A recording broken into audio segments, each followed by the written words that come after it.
חיסול החמאס והבטחה שעזה לא תהווה עוד איום על ישראל.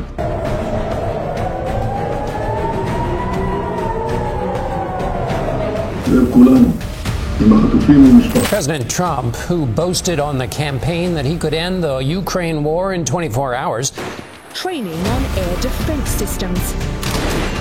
Their job is to shoot down deadly Russian drones.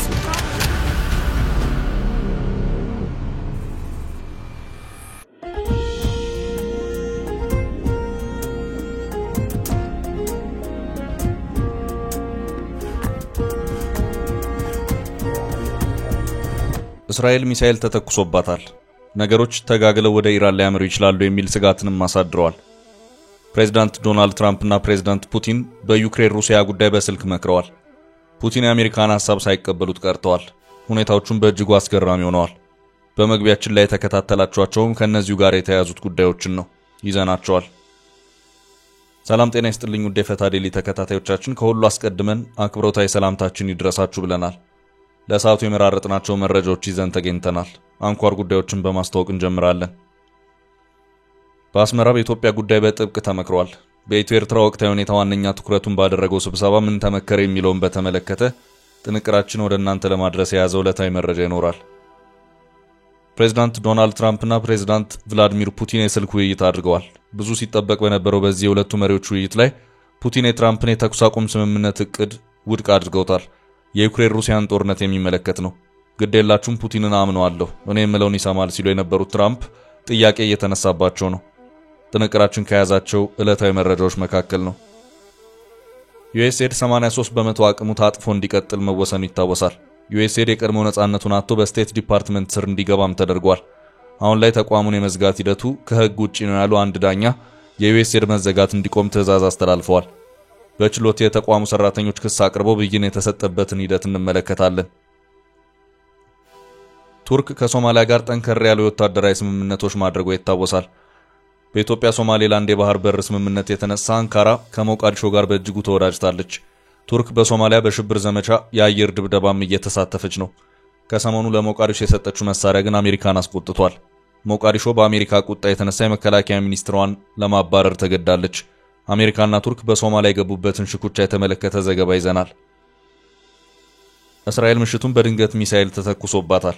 ሁኔታው የእስራኤል ኢራንን ሌላ ዙር በሚሳኤል መጠቃቃት ምዕራፍ ሊከፍት ይችላል የሚል ስጋት አሳድረዋል። ጥንቅራችን ይዞታል። እስከ ጥንቅራችን ፍጻሜ አብራችሁ እንድትቆዩ በአክብሮት እንጋብዛለን። የምንለቃቸው ዕለታዊ ትኩስ ዜናዎች እንዲደርሷችሁ ላይክ፣ ሼር፣ ሰብስክራይብ ማድረግ እንዳትረሱ።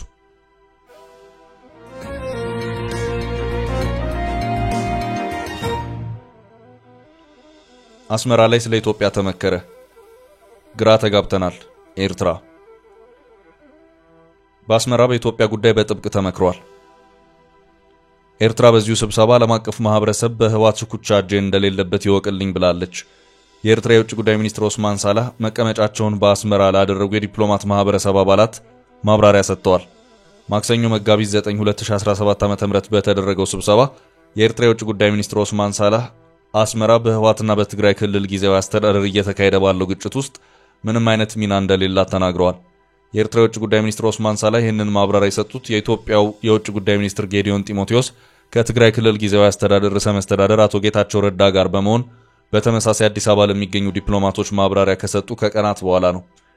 ማክሰኞ ጠዋት በኤርትራ የውጭ ጉዳይ ሚኒስትር መስሪያ ቤት ማብራሪያ የተሰጣቸው የዲፕሎማቲክ ማህበረሰብ አባላት፣ አምባሳደሮችና የዲፕሎማቲክ ኮር አባላት እንዲሁም በአገሪቱ ቅና የተሰጣቸው የተባበሩት መንግስታት ድርጅት ተቋማት አመራሮች መሆናቸውን የኤርትራው የማስታወቂያ ሚኒስትር የማነ ገብረ መስቀል ገልጸዋል። በትግራይ ክልል ጊዜያዊ አስተዳደር ፕሬዝዳንት ጌታቸው ረዳና በህዋት ሊቀመንበር ደብረጽዮን ገብረ ሚካኤል የከረረ ውጥረት ተፈጥሯል። የኢትዮጵያ መንግስት ባለፈው ሳምንት አንደኛው የህዋት ክንፍ የአገሪቱ ተቀናቃኝ ከሆነ የውጭ ኃይሎች ጋር ግንኙነትና ትብብር አለው በማለት መውቀሱ አይዘነጋም። የውጭ ጉዳይ ሚኒስትሩ ጌዲዮንና ርዕሰ መስተዳደር አቶ ጌታቸው ባለፈው ሳምንት አርብ መጋቢት 5 2017 ዓ.ም የሰጡት ማብራሪያ በትግራይ ክልል በህዋት አመራሮች መካከል ከተፈጠረው ቀውስ ጋር የተገናኘ ነበር። በዚህ ማብራሪያ ላይ የውጭ ጉዳይ ሚኒስትሩ በዶክተር ደብረጽዮን ገብረ ሚካኤል የሚመራው የህዋት ክንፍ ለኢትዮጵያ ጠበኛ ከሆነ የውጭ ኃይሎች ጋር ግንኙነት እየፈጠሩና እየተባበሩ መሆኑን በመጥቀስ ከሰው ነበር። በወቅቱ ገለጻ የሰጡት አቶ ጌታቸው በበኩላቸው በሌላኛው ክንፍ የሚገኙ የተወሰኑ የህዋትና ወታደራዊ አመራሮች ከፌደራል መንግስት ጋር በሚደረግ ንግግር የመደራደር አቅማቸውን ለማሳደግ በሚል የኤርትራ አመራሮችን ማግኘታቸውን ተናግረው ነበር። ይህን ክስ ህወሓት የማይቀበለው ሲሆን በቅርቡም የክልሉ ምክትል ፕሬዝዳንትና የጸጥታ ዘርፍ ኃላፊ ሌተናል ጄኔራል ታደሰ ወረደ የትግራይ ጸጥታ ኃይሎች ከኤርትራ ጋር ግንኙነት አላቸው መባሉ ስህተት ነው ብለዋል። የኤርትራ የውጭ ጉዳይ ሚኒስትር በሰጡት ማብራሪያ ሶስት ጉዳዮችን በዋናነት ማንሳታቸውን የማነ ተናግረዋል። የመጀመሪያዎቹ ሁለት ጉዳዮች በኤርትራ ላይ የቀረቡ ሐሰተኛ ክሶችን የሚመለከቱ እንደሆነ በማስታወቂያ ሚኒስትሩ መረጃ ላይ ሰፍሯል። በቀዳሚነት የተጠቀሰው ኤርትራ በኢትዮጵያ ጦርነት ለመክፈት እያደረገች ነው ስለሚለው ግምታዊ ክስ ነው። ሁለተኛው ክስ የፕሪቶሪያ ስምምነትን የተመለከተ እንደሆነ ተገልጿል። ማብራሪያ ተሰጥቶበታል የተባለው ሶስተኛው ጉዳይ ደግሞ የኢትዮጵያ የባህር በር የማግኘት ውጥን እንዲሁም ይህን ተከትሎ የመጣው ዲፕሎማሲያዊ ዘመቻና አብሮት ያለው ተንኳሽ ድርጊት እንደሆነ ተጠቅሷል። የኤርትራ የውጭ ጉዳይ ሚኒስትር ኦስማን ትላንት በሰጡት ማብራሪያ ግን የኤርትራ መንግስት በህወሓትና በትግራይ ጊዜያዊ አስተዳደር መካከል እየተካሄደ ባለው ውስጣዊ ግጭት ምንም አይነት ሚና የላትም በማለት አስተባብለዋል። ኤርትራ ከዚህ ውጭ የሚቀርቡ ክሶችና ወንጀላዎችን ሙሉ በሙሉ ውድቅ እንደምታደርግም አስረድተዋል። የኤርትራ መንግስት የፕሪቶሪያ ስምምነትን የሚመለከተው የኢትዮጵያ ውስጥ ጉዳይ አድርጎ መሆኑን የተናገሩት የውጭ ጉዳይ ሚኒስትሩ ሀገራቸው በስምምነቱ ሂደት ጣልቃ የመግባት ምንም ፍላጎት እንደሌላት ገልጸዋል። በጥቅምት 2015 ዓ.ም ከጦርነቱ ማብቃት በኋላ የኤርትራ መከላከያ ሰራዊት ዓለም አቀፍ ዕውቅና ባለው የኤርትራ ድንበር ውስጥ መልሶ መሰማራቱን የውጭ ጉዳይ ሚኒስትሩ ለዲፕሎማቶች ማስረዳታቸው ተገልጿል። ኦስማን የኤርትራ መከላከያ ሰራዊት አሁንም በኢትዮጵያ ግዛት ውስጥ እንዳለ የሚናገር ወይም የሚያመለክት ማንም አካል ይህን የሚያደርገው ለኢትዮጵያ ውስጣዊ ችግሮች የኤርትራን ማምለጫ ለማድረግ ነው ሲሉ ተናግረዋል። የኤርትራ የውጭ ጉዳይ ሚኒስትር ኦስማን ሳልህ ሀገራቸው ኢትዮጵያ ባላት በዲፕሎማሲያዊ ወይም ወታደራዊ ኃይል የባህር በርና የባህር ኃይል ቤዝ የማግኘት የተሳሳተና ያለፈበት አባዜ ግራ መጋባቷን ለዲፕሎማቲክ አባላቱ መግለጻቸው ተነግሯል። ይህን በተመለከተ ኢትዮጵያ ጎረቤቶቿን ሉዓላዊነትና የግዛት አንድነት እንድታከብር የዓለም አቀፉ ማህበረሰብና የሚመለከታቸው አካላት ኢትዮጵያ ላይ ግፊት እንዲያደርጉ ኤርትራ ጥሪ እንዳቀረበችም ነው የተገለጸው።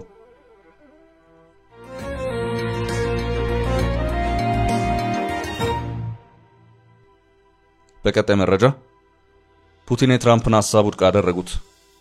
ከቀናት በፊት በሰፊው ሲነገርለት የነበረው የፕሬዝዳንት ዶናልድ ትራምፕና የፕሬዝዳንት ቭላዲሚር የስልክ ውይይት ተካሂዷል።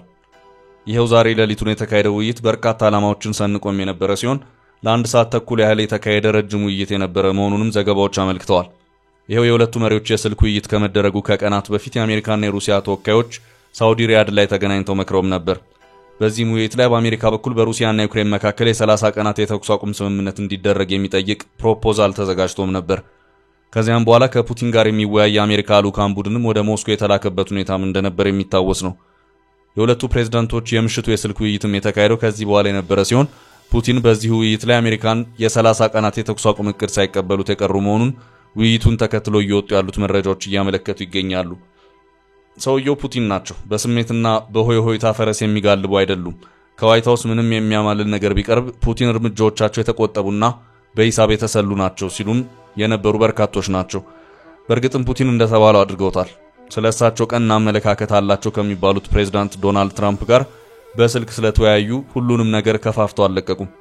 በዚህ ጦርነት ውስጥ የሩሲያ ብሔራዊ ጥቅም በምን መልኩ ተጠብቆ ጦርነቱ ሊያበቃ ወይም ሊቋጭ እንደሚችል ግን አስፍተውና አስረግጠው የተወያዩ መሆኑን ውይይቱን ተከትሎ የወጡት መረጃዎች አመልክተዋል። በአሜሪካ በኩል የ30 ቀናት የተኩስ አቁም ስምምነት ይደረስ የሚለውን በተመለከተ ውድቅ ያደረጉት ፕሬዝዳንት ፑቲን ይህን የ30 ቀናት የተኩስ አቁም እቅድ እንዲሁ ዝም ብሎ ዩክሬን ትንፋሽ እንድትሰበስብ ወዳጆቼ ከምትላቸው የጦር መሳሪያ እንድታገኝ በሚያስችል መልኩ ጊዜ መግዣ ሆኖ ከማገልገል ውጪ ለሩሲያ የሚፈይደው አንዳች ነገር የለም በማለት ነው ውድቅ ያደረጉት። አሜሪካ ዩክሬንን በጦር መሳሪያ በካሽና በውጊያ መረጃዎች ከማገዝ መቆጠቧን ተከትሎ አውሮፓውያኑ ሀገራት እገዛቸውን እያጠናከሩ ሲሆን አሁን የተኩስ አቁም ስምምነት እቅዱን ያደናቀፈውም ይሄው የአውሮፓ ሀገራት አዲስ እንቅስቃሴ ነው። ፑቲን ይህ ሁሉን አቀፍ የተኩስ አቁም ሊሰራ የሚችለው የውጭ ኃይሎች ለዩክሬን የሚያደርጉት የመሳሪያና የመረጃ አቅርቦት ካቆሙ ብቻ ነው ሲሉ መናገራቸውንም ውይይቱን ተከትሎ የወጣው የቢቢሲ ዘገባ አመልክቷል። ከዚህ ቀደም ፕሬዝዳንት ትራምፕ በነጩ ቤተ መንግስት ከዩክሬኑ ፕሬዝዳንት ቮሎዲሚር ዜሌንስኪ ጋር በተወያዩበት ወቅት ዜሌንስኪ ፑቲን አይታመንም ሲሉ፣ ትራምፕ በበኩላቸው ፑቲንን አምነዋለሁ፣ እኔ የምለውን ይስማማል ሲሉም ነበር የተናገሩት። ሆኖም የትላንቱ የሁለቱ መሪዎች የስልክ ውይይት ፑቲን ፕሬዝዳንት ዶናልድ ትራምፕ ያቀረቡትን ሐሳብ ያልተስማሙበትና ውድቅ ያደረጉት መሆኑን በግልጽ አመልክቷል። አሁን ባለው ሁኔታ አሜሪካ የ30 ቀናቱ የሩሲያ ዩክሬን የተኩስ አቁም ስምምነት እቅድ በፑቲን በኩል ተቀባይነትን ሳያገኝ ቀርቷል። ፑቲን ከዚያ ይልቅ በሌሎች ተያያዥ ጉዳዮች ላይ ከዶናልድ ትራምፕ ጋር የተስማሙ መሆኑን መረጃዎች አመልክተዋል። ፑቲን የ30 ቀናቱን የተኩስ አቁም ስምምነት ውድቅ ቢያደርጉትም ከዚህ ውጭ ግን መጪው እጅግ ከባድ የአውሮፓውያኑ የክረምት ወቅት በመሆኑ የሩሲያን የኃይል ማመንጫዎችና የነዳጅ ማስተላለፊያ ቱቦዎች ሩሲያ የወታደራዊ ጥቃት ኢላማ እንደማያደርጉ ቃል የገቡ መሆኑን የታወቀው። ከዚህ ውጭም ቀጣይ በምን መልኩ የተኩስ አቁም ስምምነት ይደረግ በሚለው ጉዳይ ቴክኒካዊ ውይይቶችን ለማድረግ መግባባት ላይ የተደረሰ መሆኑንም የሲኤንኤን ዘገባ አመልክቷል። President Trump, who boasted on the campaign that he could end the Ukraine war in 24 hours, training on air defense systems. Their job is to shoot down deadly Russian drones.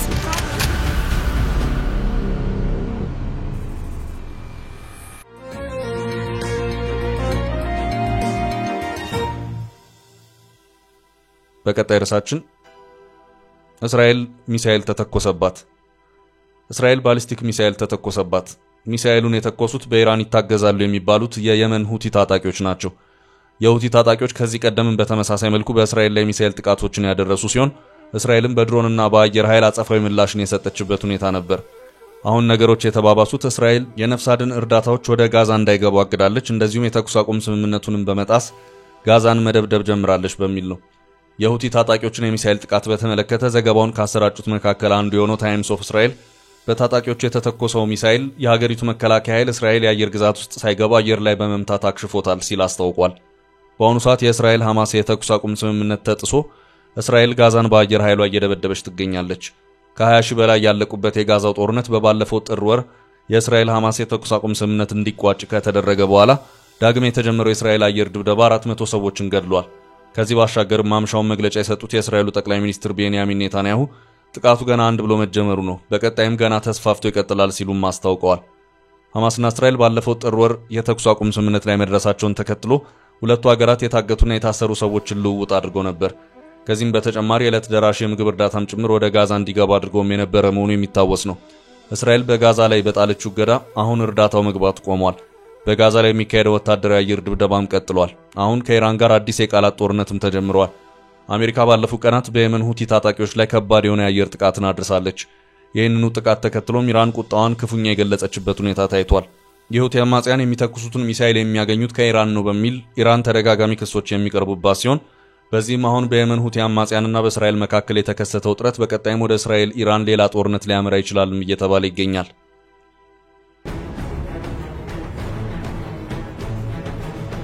חיסול החמאס והבטחה שעזה לא תהווה עוד איום על ישראל.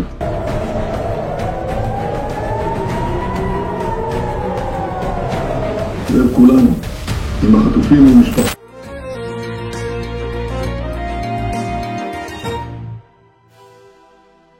በቀጣይ ርዕሳችን ዩኤስኤድ እንዳይዘጋ የችሎት እግድ ወጣበት።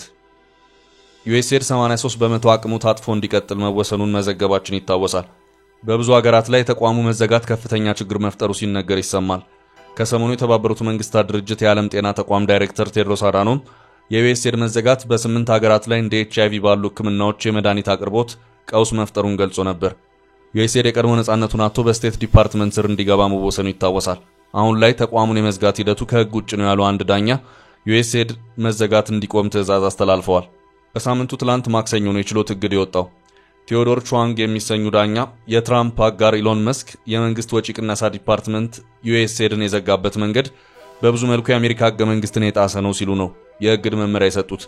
ዳኛው የኢሎን መስክ ዶጅ ዲፓርትመንት የዩኤስኤድ ኮምፒውተሮቹን እንዲመልስና የሰራተኛ የክፍያ ስርዓቱንም እንዲለቅ ትዕዛዝ አስተላልፈዋል። በረፍት የተገለሉ ሰራተኞች ደሞዝ እንዲከፈልም አዘዋል። ዳኛው በተጨማሪ የዩኤስኤድ ሰራተኞች የማባረር ሂደቱ እንዲቆም በትዕዛዛቸው አክለዋል። የተባረሩ ሰራተኞች እንዲመለሱ ግን ዳኛው ያወጡት ትዕዛዝ የለም። ዳኛው ውሳኔውን ያሳለፉት 26 ስማቸው ያልተጠቀሰ የዩኤስኤድ ሰራተኞች ያቀረቡትን ክስና ክርክር ተከትሎ ነው። ሰራተኞቹ ኢሎን መስክ የአሜሪካ ፌዴራል መንግስት ተቋም የሆነውን ዩኤስኤድ ላይ የወሰደው እርምጃ ኃላፊነት የጎደለውና በዘፈቀደ የተደረገ ቅነሳና መዝጋት እንደሆነ ተከራክረዋል። ክሱ ለችሎት የቀረበው ፌብሩዋሪ ወር በቀን 13 ሲሆን ጠበቆች ኢሎን መስክ ይህን የማድረግ ህጋዊ ስልጣን እንደሌለው ተከራክረዋል። በይፋ የመንግስት ባለስልጣን ተደርጎ አለመሾሙ እንዲሁም ስልጣኑ በአሜሪካ ሴኔት ፊት ቀርቦ አለመጽደቁን እንደ ማስረጃ አንስተዋል። የመንግስት ውጤታማነት ዲፓርትመንቱ እንቅስቃሴም እንዲገታ ጠይቀዋል። የኢሎን መስክ ጠበቆች ቱጃሩ ዩኤስኤድ በመዝጋት ረገድ ያለው ሚና አነስተኛ እንደነበር አንስተው ለመንግስት ውጤታማነት የሚሰራው ዲፓርትመንት ውስጥ ያለው ሚና አማካሪነት ብቻ መሆኑን በችሎት አንስተዋል።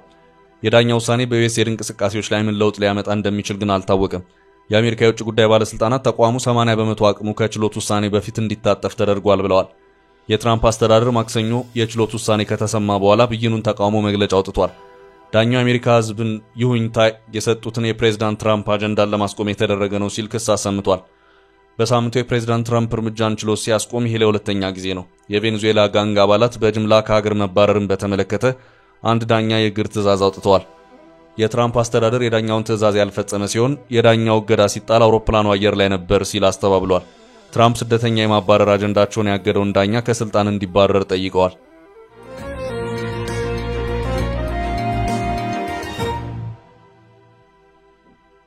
ወደ ቀጣይ መረጃ አለፍ። አሜሪካና ቱርክ በሶማሊያ ውዝግብ ውስጥ ገቡ። በአሜሪካ ትዕዛዝ የሶማሊያ መከላከያ ሚኒስቴር ተባረሩ። ቱርክ ከሶማሊያ ጋር ጠንከር ያለ ወታደራዊ ስምምነቶች ማድረጓ ይታወሳል። በኢትዮጵያ ሶማሊላንድ የባህር ስምምነት የተነሳ አንካራ ከሞቃዲሾ ጋር በእጅጉ ተወዳጅታለች። ለ2 ዓመት ያህል የሶማሊያን የባህር ጠረፍ ለመጠበቅ ስትስማማ በምላሽ የነዳጅ ሀብት እንድታወጣ ፍቃድ አግኝታለች። ቱርክ በሶማሊያ አልሸባብን ለመክታት የሚደረገውን ሂደትም ከሰሞኑ በአየር ድብደባ እያገዘች ነው። አሁን ላይ የቱርክ በሶማሊያ እጇ መርዘሟ ዋሽንግተንን ያስቆጣ ሆኗል። ቱርክ ከሰሞኑ ኢትዮጵያም የሸመተችውን አከንቼ የሚሰኝ ዘመናዊ ድሮን ለሞቃዲሾ መስጠቷ ነው አሜሪካን ያናደደው። ቱርክ በቀጠናው በጦር እየፈጠረች ያለው ተጽዕኖ አሜሪካን አላስደሰተም። ይህ ውዝግብ ከፍ ብሎ የሶማሊያ መከላከያ ሚኒስቴር ከስልጣን እንዲባረሩ ምክንያት ሆኗል። የአገሪቱ መከላከያ ሚኒስቴር ከቱርክ ጋር የፈጠሩት ቅርርብ አሜሪካን አስከፍቶ ሞቃዲሾ እንድታባራቸው ተጽዕኖ ፈጥራለች። ባይራክታር አኪንቼ የሚሰኘው የቱርክ ድሮን የጦር ጀትን የሚተካ በራሱ ኦፕሬሽን የሚከውን ነው። 24 ሰዓት ያልተቋረጠ በረራ የሚያደርገው ድሮኑ 30,000 ጫማ ከፍታ ላይ ድረስ የሚነሳ ነው። ከፍተኛ ጥቃት የማድረስ አቅሙም ተመራጭ ያደርገዋል። ልክ እንደ ጦር ጀት አየር ለአየር ፍልሚያ ማድረግ የሚችል መሆኑ ልዩ ያደርገዋል። በረጅም ርቀት ውስጥ የወታደራዊ ዘመቻ መከወኑ ሌላው ብቃቱ ነው። እንደዚህ የዘመነ መሳሪያ አንካራ ለሞቃዲሾ መስጠቱ አሜሪካን ምቾት ነስቷል። የቱርክ ድሮን ቴክኖሎጂ እንደ ኢትዮጵያ፣ ሊቢያ፣ ዩክሬን እንዲሁም ናጎርኖ ካራባህ በመሳሰሉ ሀገራት እጅም ገብቷል። ሞቃዲሾ ከቱርክ ጋር ያላት ትስስር ዘለግ ላለም የወታደራዊ አቅም በራሷ ለመገንባት ያቀደችበት ነው።